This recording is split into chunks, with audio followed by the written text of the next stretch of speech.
꺼져가는 심지와 상한 갈대의 회복. 4장 참된 상함과 상한 사람들에게 주는 위로. 1. 참으로 영혼이 상한 사람의 표지. 우리가 하나님의 자비를 받을 만한 사람이라는 것을 어떻게 확신할 수 있습니까? 작은 1. 죄를 직면함으로써 상처를 입은 사람인지를 보아야 합니다.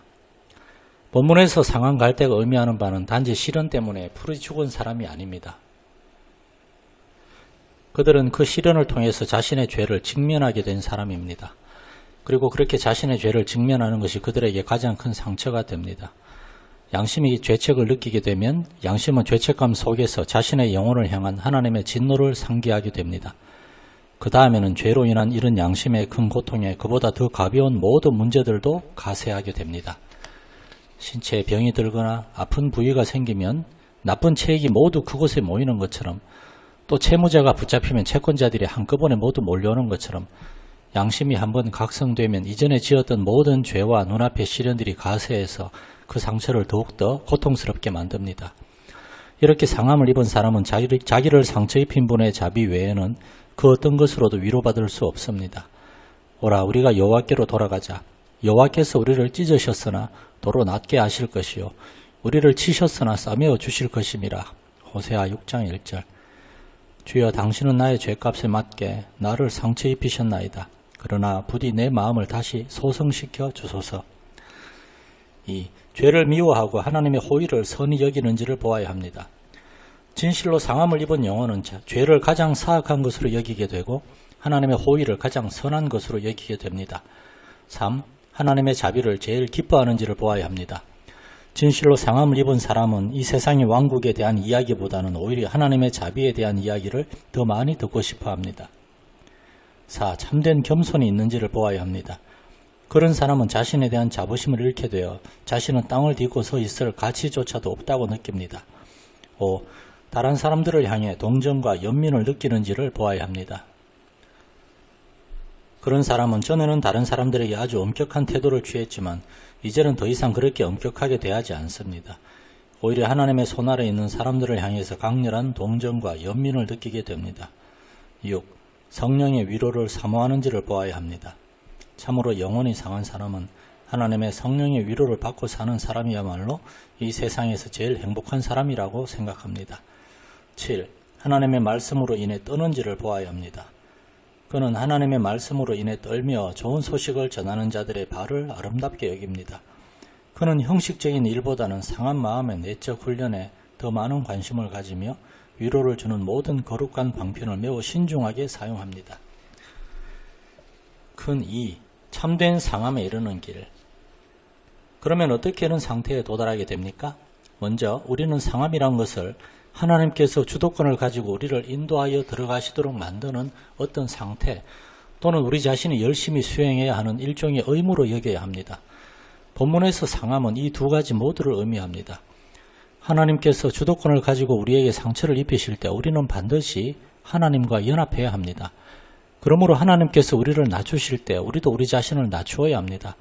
하나님을 거슬러 대항하지 마십시오. 우리가 저항하면 하나님의 채찍이 2배로 더 강력해질 것입니다.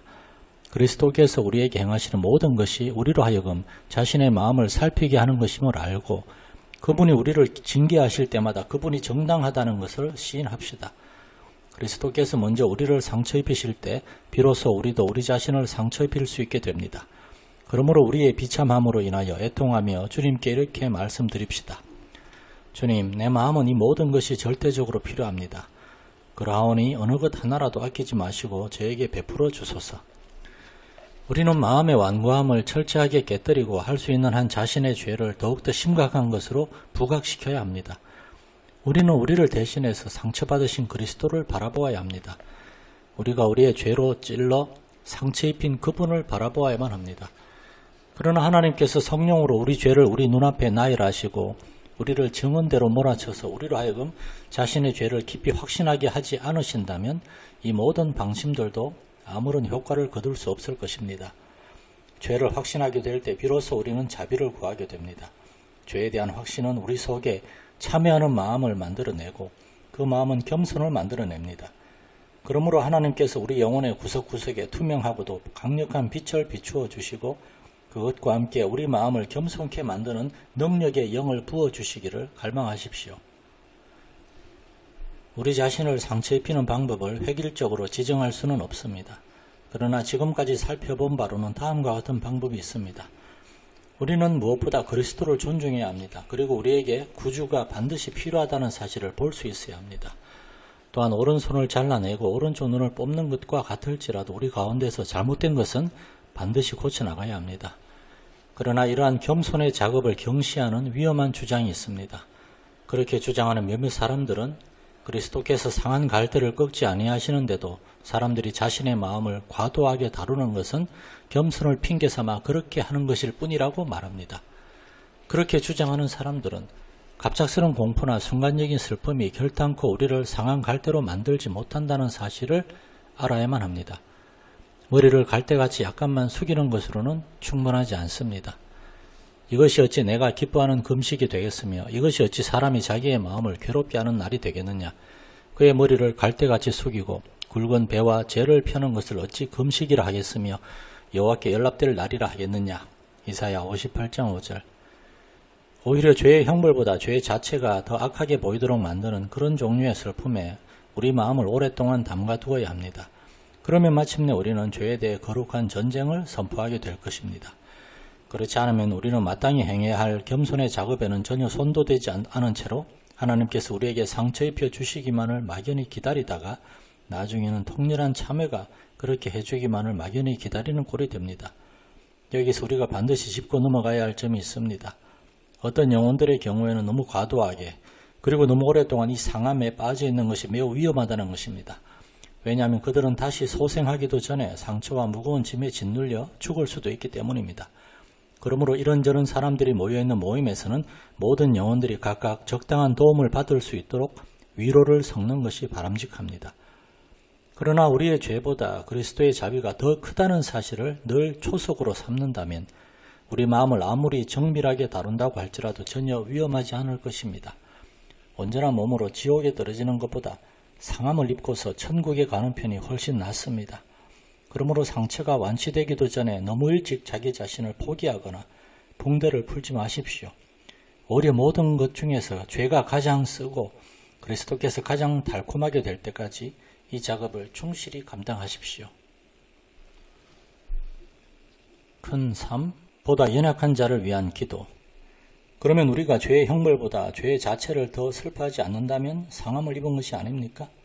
사실 때때로 하나님을 슬프게 했다는 데서 생기는 슬픔보다는 현세적인 불평거리들에서 생기는 슬픔이 더욱더 무겁게 우리 영혼을 짓누릅니다. 왜냐하면 현세적인 불평거리들에서 생기는 슬픔은 외적인 면과 내적인 면 모두 즉 전인에 영향을 미치기 때문입니다. 이러한 때에는 작은 불씨 같은 믿음 말고는 그 어떤 것도 이 슬픔을 막아낼 것이 없는데 그 작은 믿음마저도 슬픔의 압도적인 힘 때문에 전혀 활동하지 못하게 됩니다. 특히 갑작스러운 슬픔이나 신체적인 질병이 급류나 홍수처럼 영혼에 엄습할 때 우리는 이것을 가장 분명하게 느낄 수 있습니다. 인간은 신체와 영혼이 조화를 이루고 있기 때문에 신체적인 질병은 육체적인 활동뿐 아니라 영적인 활동마저 무력화시키며 영혼에 영향을 끼칩니다. 그래서 야고보 사도는 고난 중에 있을 때에는 우리 스스로 기도하지만 몸에 병이 들었을 때에는 장로들을 청하라고 권했습니다. 너희 중에 병든 자가 있느냐? 그는 교회의 장로들을 청할 것이요 그들은 주의 이름으로 기름을 바르며 그를 위하여 기도할지니라. 야고보서 5장 14절. 복음서에 등장하는 여러 사람들처럼 스스로 기도하여 자신의 형편을 하나님께 아릴 수 없는 아픈 사람들을 대신해서 장로들이 하나님께 기도드릴 것을 권고한 것입니다. 이런 점에서 하나님은 시편 6편 등에 등장하는 다윗의 날카롭고도 비통한 불평에서 나오는 기도도 들어주신 것입니다. 그가 우리의 체질을 아시며 우리가 단지 먼지뿐임을 기억하심이로다. 시편 103편 14절. 하나님께서는 우리가 강철처럼 강하지 않다는 것을 알고 계십니다. 이것은 하나님께서 자신의 피조물인 우리를 향해 베풀어 주시는 성실하심의 한 부분입니다. 그래서 그분은 미쁘신 창조주라고 불립니다. 하나님은 미쁘사 너희가 감당하지 못할 시험당함을 허락하지 아니하시고 시험당할 처음에 또한 피할 길을 내사 너희로 능히 감당하게 하시느니라. 유대인들이 율법의 담장이라고 불렀던 계명들이 있습니다. 하나님께서는 사람의 잔인함으로부터 동물들을 보호하기 위해서 염소 새끼를 그 어미의 저주로 삼지 말지니라. 곡식을 밟아 떠는 소에게 망을 씌우지 말라고 명령하셨습니다. 이처럼 동물까지도 아끼시는 하나님께서 그보다 더 고상한 피조물인 우리 사람을 어찌 아끼시지 않겠습니까? 그러므로 우리는 극한 고통 가운데 있는 하나님의 백성들이 토해내는 불평들을 너그러운 마음으로 들어주어야 합니다. 욥은 격정 어린 불평을 했는데도 하나님 앞에서 인내할 줄 아는 사람으로 인정받았습니다. 이와 같이 잠시 고통에 압도되었던 믿음은 다시 힘을 얻게 될 것입니다. 비록 죄에 대한 슬픔이 죄의 형벌에 대한 고통에 미치지 못할지라도 그것은 지속적으로 자라나 결국 죄의 형벌에 대한 고통보다 더 커지게 될 것입니다. 이것은 마치 갑자기 불어난 시내는 쉽게 말라버리지만 샘에서 흘러나오는 물줄기는 쉼없이 흘러가는 것과 같습니다. 큰 사, 참으로 영혼이 상한 사람을 향한 위로. 이 장을 결론 지으면서 우리가 철저하게 상함을 입어야 한다는 것과 하나님께서 우리를 상처 입히실 때 인내할 것을 격려한다는 차원에서 다음과 같은 사실을 명심하도록 합시다. 위로받을 자격이 전혀 없다고 스스로 생각하는 자여, 그대야말로 참으로 위로받기에 적당한 사람이니. 대부분의 사람들은 자기 자신이 진정으로 구주를 필요로 하는 길 잃은 존재라는 것을 충분히 느끼고 있지 못합니다. 그러나 우리 자신에 대한 거룩한 절망이야말로 진실한 소망을 품게 하는 토대가 됩니다. 우리가 아수르의 구원을 의지하지 아니하며 말을 타지 아니하며 다시는 우리의 손으로 만든 것을 향하여 너희는 우리의 신이라 하지 아니하오리니 이는 고아가 주로 말미암아 긍휼을 얻음이니이다 할지니라. 호세아 14장 3절. 고아들은 하나님 안에서 자비를 발견합니다. 만약 사람들이 더욱더 그들과 같아진다면 하늘로부터 내려오는 하나님의 부성애를 더 많이 느낄 수 있을 것입니다. 왜냐하면 하나님은 거룩한 하늘에 거하실 뿐만 아니라 가장 겸손한 영혼 안에도 거하시기 때문입니다. 나 여호와가 말하노라. 내 손이 이 모든 것을 지었으므로 그들이 생겼느니라. 물론 마음이 가난하고 심령이 통해하며 내 말을 듣고 떠는 자, 그 사람은 내가 돌보려니와. 이사야 66장 2절. 그리스도의 양떼는 늘 이것저것이 부족하며 연약한 무리입니다. 그래서 그리스도께서는 그 양떼의 모든 필요를 채워주시기 위해 자기 자신을 내주십니다. 그 잃어버린 자를 내가 찾으며 쫓기는 자를 내가 돌아오게 하며 상한 자를 내가 싸매주며 병든 자를 내가 강하게 하려니와. 에스겔 34장 16절. 어린 양을 그 팔로 모아 품에 안으시며. 이사야 40장 11절. 내 어린 양을 먹이라. 요한복음 21장 15절. 그리스도께서는 가장 연약한 것들을 가장 주의 깊게 돌보십니다. 그분은 고난 속에 있는 영혼에게 가장 친근하며 솔직하십니다. 부활하신 예수님은 베드로와 제자들이 지나치게 낙심하지 않도록 얼마나 주의하셨던가요? 그래서 무덤을 찾아온 여인들을 시켜서 먼저 제자들에게 자신의 부활을 알리셨습니다. 가서 그의 제자들과 베드로에게 이르기를 예수께서 너희보다 먼저 갈릴리로 가시나니 전에 너희에게 말씀하신 대로 너희가 거기서 배우리라 하라. 마가복음 16장 7절.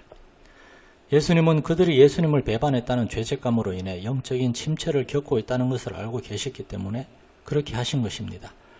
또 그리스도께서 도마의 불신앙을 얼마나 온유하게 참아주셨던가요? 그뿐만 아니라 그리스도께서는 자기를 낮추시고 도마에게 옆구리에 손을 넣어 보는 것까지 허락해 주셨습니다. 꺼져가는 심지와 상한 갈대의 회복,